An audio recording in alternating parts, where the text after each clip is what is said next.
చదివించబడుతుంది.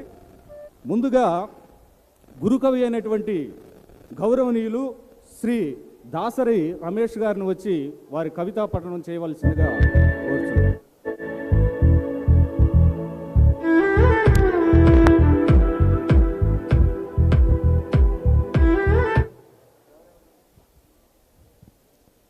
అందరికీ నమస్కారం. పూజ్యులకు పెద్దలకు నా ఉగాది శుభాకాంక్షలు, పిల్లలకు కూడా నా ఉగాది శుభాకాంక్షలు. ప్రస్తుతం నేను చెప్పబోయేటువంటి ఉగాది కవితకు శీర్షిక శోభకృత కన్య. అంటే ఈ శోభకృత అనేటువంటి కొత్త సంవత్సరాన్ని కన్యగా ఊహించుకొని ఆ కన్య సింగారించుకొని వస్తే ఎలా ఉంటుందో ప్రస్తుతం నేను కవితలు చెప్తూ ఉన్నాను. వస్తున్నది వస్తున్నది శోభకృత కన్య, చైత్రమై సింగారించుకొని వస్తున్నది, శుభకృతికి స్వస్తి పలికి.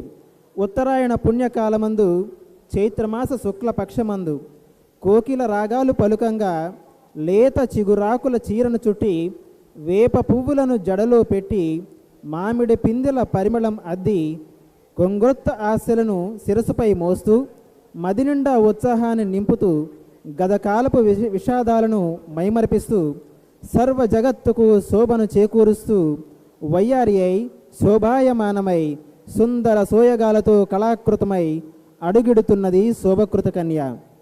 హారతులిద్దాం, ఆహ్వానిద్దాం, ఉగాది వేడుకను ఆనందిద్దాం.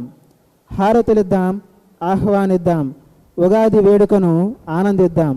నాకు ఈ అవకాశం కల్పించినటువంటి పెద్దలకు నా ధన్యవాదాలు చెప్పుకుంటూ సెలవు.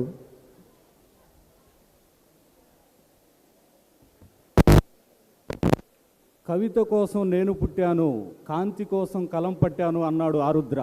సరిగ్గా రమేష్ గారిది కూడా అదే ముద్ర. ఎందుకంటే తన కవితలో శోభకృతును కన్యగా పోల్చాడు, లేత చిగురాకులను చీరగా కట్టాడు, వేప పూలను జడలో పెట్టాడు. ఇంత అందమైన భావాన్ని పలికించాడు అంటే మరి ఇంత చెప్పినా ఆయన్ని నోట్లో నాలుక లేదు అంటారు కొంతమంది.